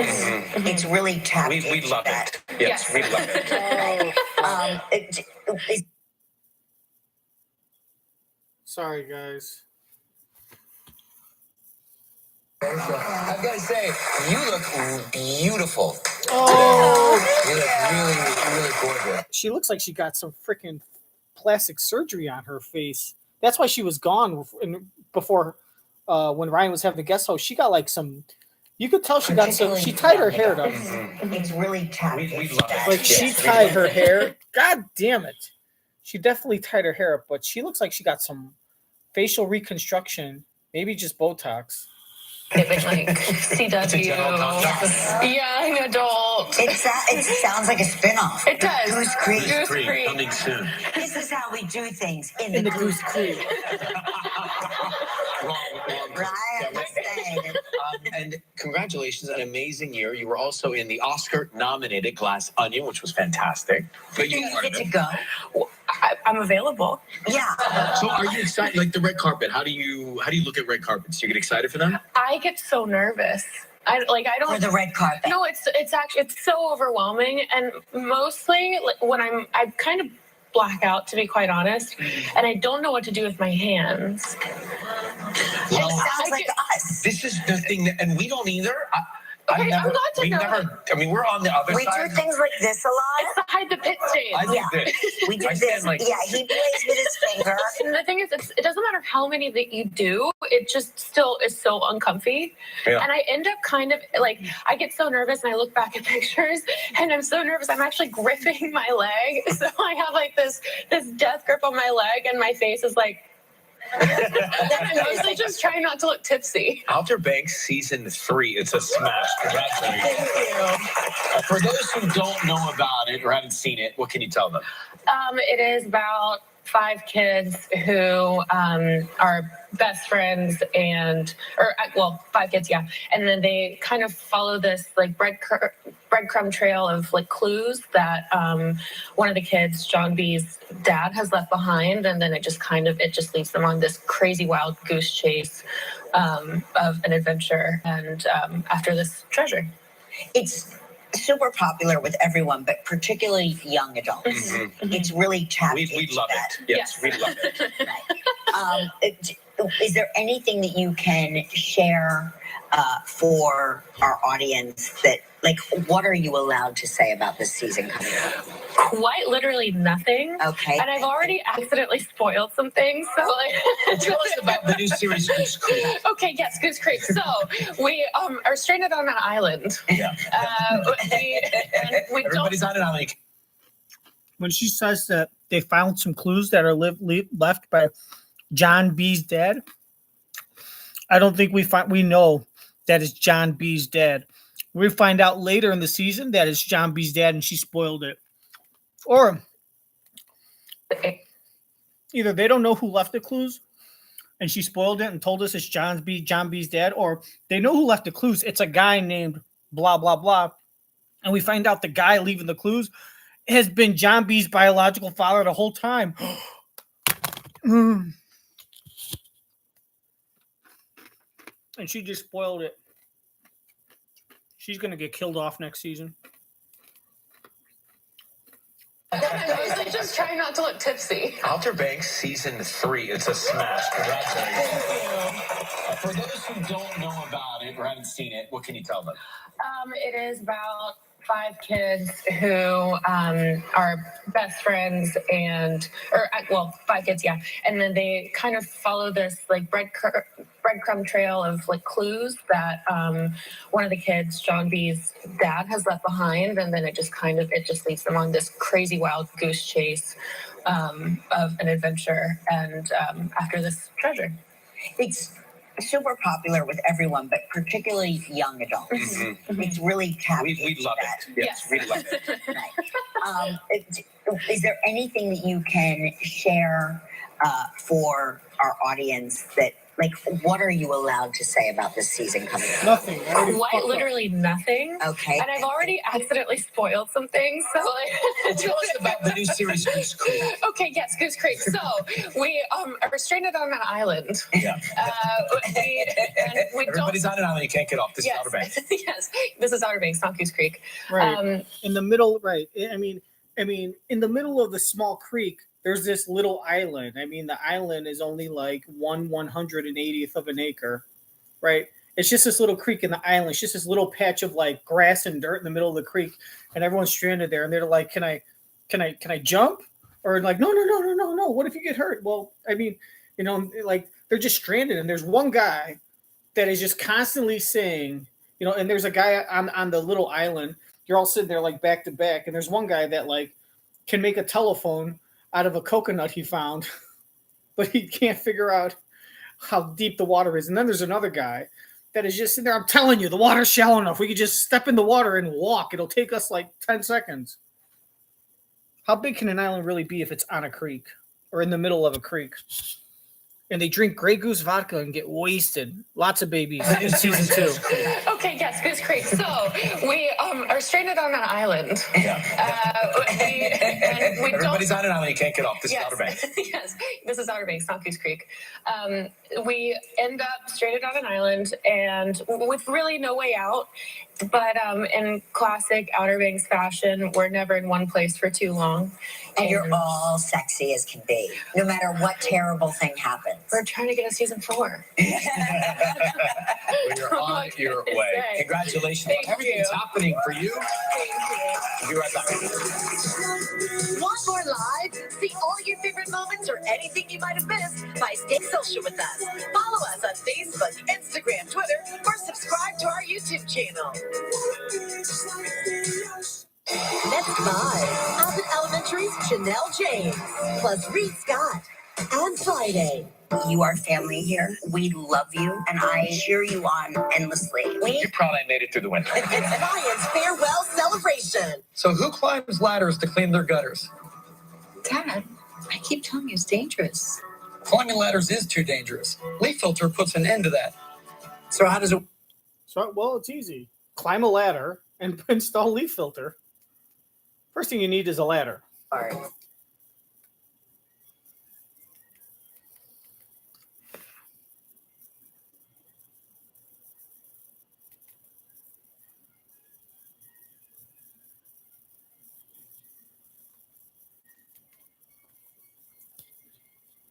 Was like a car accident you couldn't look away from. Inside a murder mystery as it unravels. 2020 tonight on ABC. Honoring fair, accurate, and inclusive LGBTQ representation in the media. We have to celebrate what we've been able to accomplish. We are not going anywhere. On the red carpet at the GLAAD Media Awards. Sunday at 11:30 p.m. on ABC 7. My name's Chris Kelly.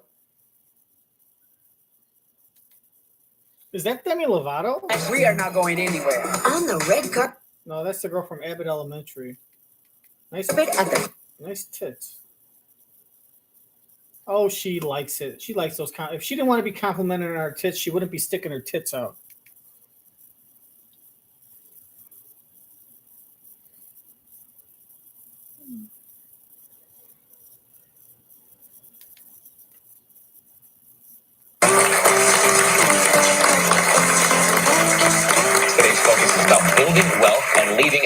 Legacy. Please welcome personal finance expert and host of YouTube's The Table, Anthony O'Neill. Good to have you back, Anthony.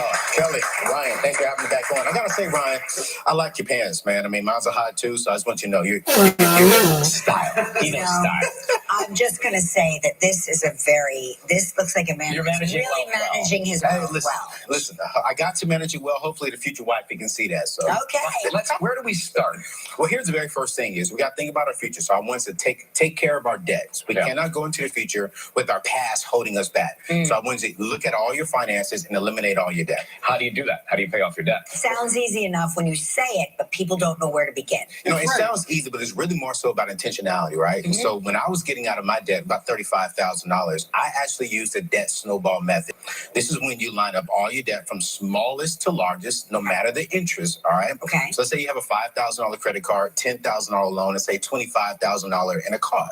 Okay. You're going to attack this very first one while you're still making the minimum payments. And once you get done with the very first one, then you snowball that on to the next, snowball that on to the following. So start from the least amount of debt to the highest amount of debt. Least amount of debt to the highest amount of debt. And you're going to get excited.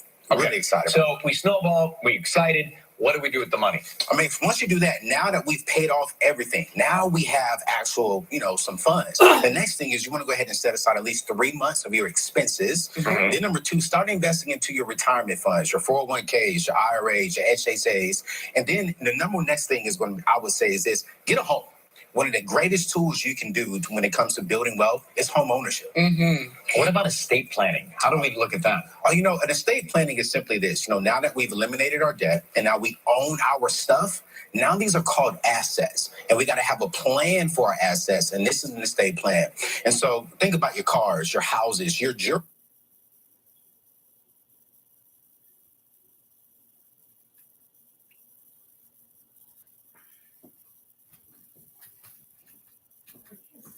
when you think of an estate plan, think about it's going to pretty much let people know how you want your assets to be handled when you pass, right? So where do you want your car to go? What do you want to happen with your kids? So an estate plan is a legal binding document that states what you want your assets. And these are people, there are people that are specialists in this, right? Helping you plan out what to do to, say, avoid unnecessary taxes when you be clever. The best way to leave things for future generations without them having to take on an unnecessary burden. Absorb Absolutely. all I would your definitely say your from debt. there, I always advise people to start look into an attorney.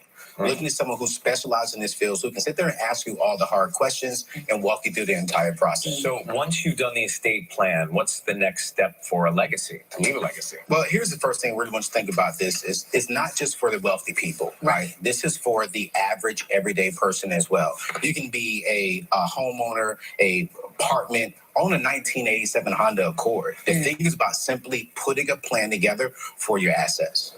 What are some key components when you talk about estate planning?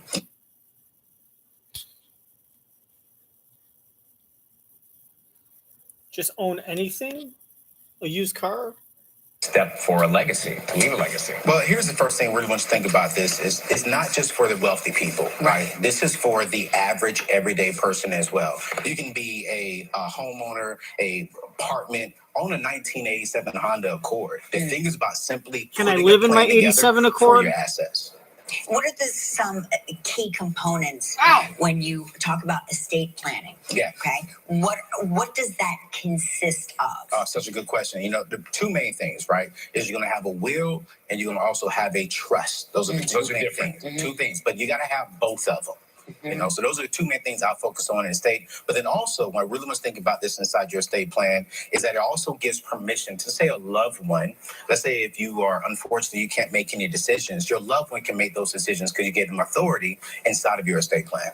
And why is a will so important? How often should we look at it and check on it and update it? Yeah. A will is very important because it tells you how, like pretty much how you want your stuff done. You should be updating it every single year. As you're evolving, as you're getting more stuff, I want you to update it every year. Tell us about the trust. So the trust is how you want to distribute it and when. Let's say, for an example, you have $1 million worth of assets. You can say, you know what, I'm going to leave my son $1 million, but he only can get $100,000 the first part, and then maybe 25% earlier on. So it really outlines exactly what you want done and how you want it done at the time of your passing. We're going to take a break and come back and find out the importance of getting life insurance. Monday on Live from the marvelous Mrs. Maisel, Reed Scott. I'm Fernando. Live outside of Boston. Hey, Fernando. You've been anglicized.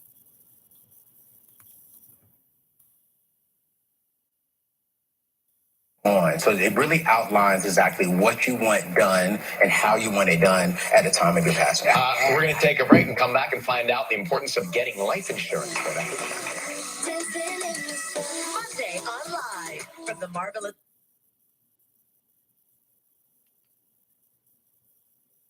Out the importance of getting life insurance.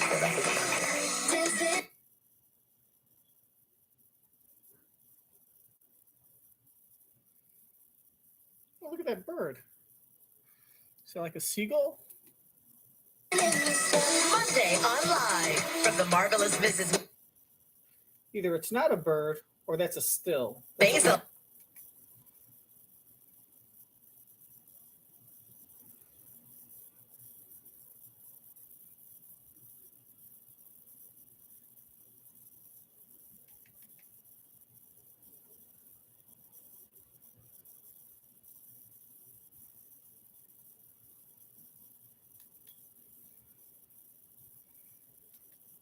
O'Neill. Tell us about.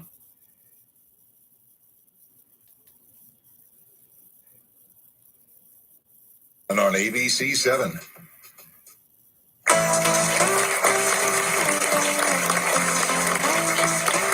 We are back with financial expert Anthony O'Neill. But tell us about life insurance. Who needs it and when?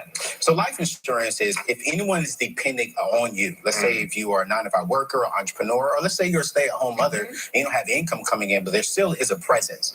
So life insurance just replaces your presence and replaces your income. So if you have that, you need life insurance. And what about the differences, the terms we hear about term life versus whole life versus whatever life? Yeah, whatever life. I like that.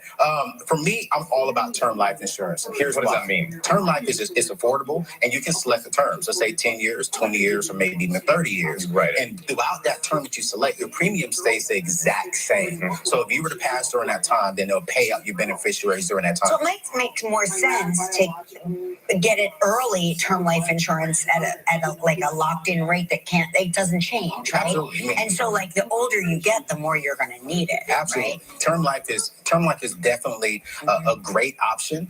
It's the best option in my opinion, but some people may argue with me and say whole life insurance is better. And what is whole life insurance? Well, whole life insurance, people like that because it comes with a level of you can invest while you have whole life insurance. I see. And for me, I don't want to invest my life insurance. I want to have life insurance for my family, my loved ones. Is there an equation to use to set up how much life insurance you should get or have? There is an equation, but I'll definitely say having life insurance, some form of life insurance is better than zero. But the goal is always should be have 10 times your annual income. So let's say, for example, you made $50,000. That means you should have $500,000 in a gold policy. And then from there, let's say if you selected 20 years, for example, for your term life policy, if you were to pass during that time frame, your beneficiaries will get that $500,000. It's literally like if you carry an umbrella, it won't rain. If you have life insurance, chances are you won't die tragically and suddenly. Don't you think? It's really like it's right there in the word. Life insurance. Put that in your book. I'm going to add that in there for sure. Please take it. It's yours. I'm not good at carrying an umbrella, so I don't know how it's going to work out. Always carry an umbrella. The second you don't have an umbrella, a downpour. A downpour. Yeah. That's true. All right, everyone wants their loved ones to be included and involved.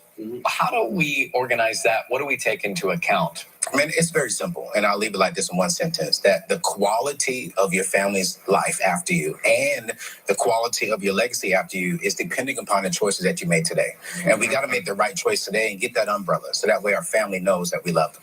When it comes to dividing your assets amongst your loved ones, do you advocate for dividing equally, or do you Play favorites? Yeah, play favorites. You know, here's my thing. My thing is all about the vision. So I have a vision for my money that I live by day, right? But then also I have a vision for what happens after my money. And that's the greatest way I can say that I love my family, my loved ones. So your vision, once you really identify your vision will tell you how to divide them up. It could be between your family, it could be between your loved ones. But even for me, charity and my local church is a part of that vision as well. Absolutely. Did you prioritize your kids? That's an off-camera discussion. It's great to see it. Good to see Excellent you. information. Thank you for coming. And by the way, Anthony is single and looking to mingle. So just we're going to put that out there, a little off-camera. Just feel free to write into our inbox if you feel you are worthy of Anthony's love. And you can get the tips on our website, and for more information, you can get that there. It's available in his best-selling book called Debt Free Degree. Good stuff, Ed. Thank you very much. If you would like to know more about anything you see online, just log on to our website at kellyandryan.com.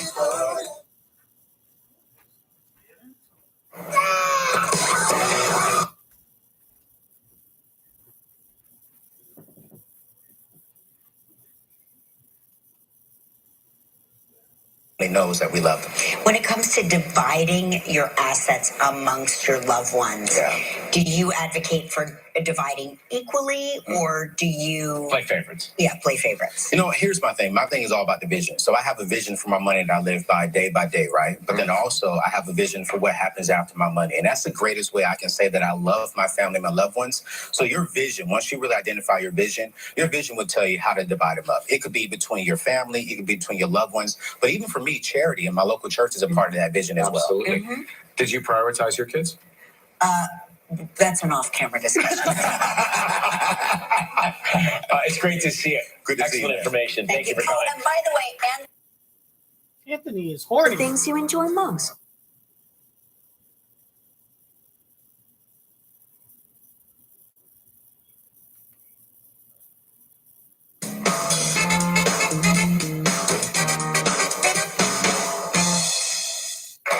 Thanks for joining us today. Monday, it's an all-new show with Abbott Elementary's Janelle James. Have a great weekend, everybody, and happy Easter.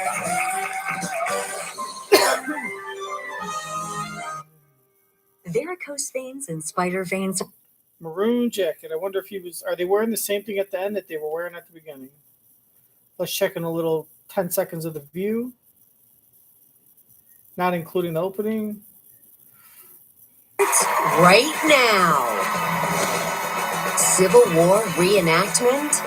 How Congresswoman Marjorie Taylor Greene is being accused of calling for a second civil war by telling red states to declare a national divorce from the USA.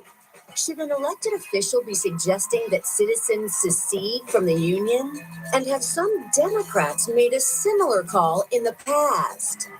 Then, superstar Michael B. Jordan is talking about getting back in the ring and behind the camera for the blockbuster sequel, Creed 3. Plus, Senator Bernie Sanders is here to take on the hottest topics around the country and why he's... That's interesting. So curious. Is it easier to be a director when you're starring too? Because the cinematographer does most of the work. You just set up a frame and then say, okay, cinematographer, you saw what I want. Adjust if you have to. And then you just call cut when you're done.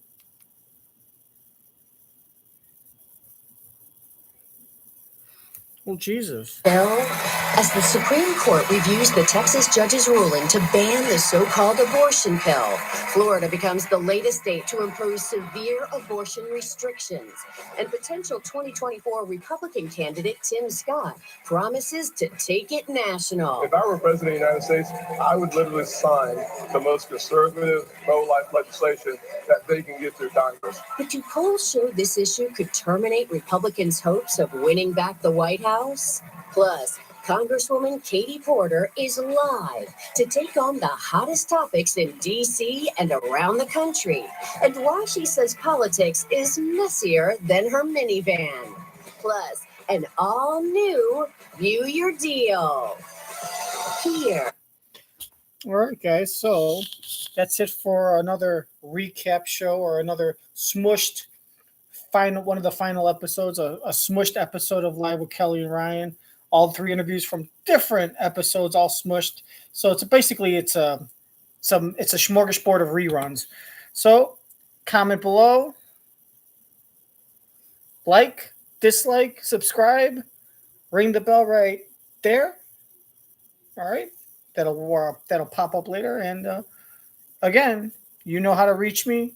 Your word of advice for the day: when you have your hand in a bowl and your eyes are on the prize, make sure your heart lies where you can't devise. Till next time, I'm Kelly Consuelos. Y siempre digo, todo lo digo, adios. Until next time, where episode 153 will come during the final stretch of Ryan Seacrest's career. I'm live with Kellyanne. Adios. And remember, I love yous!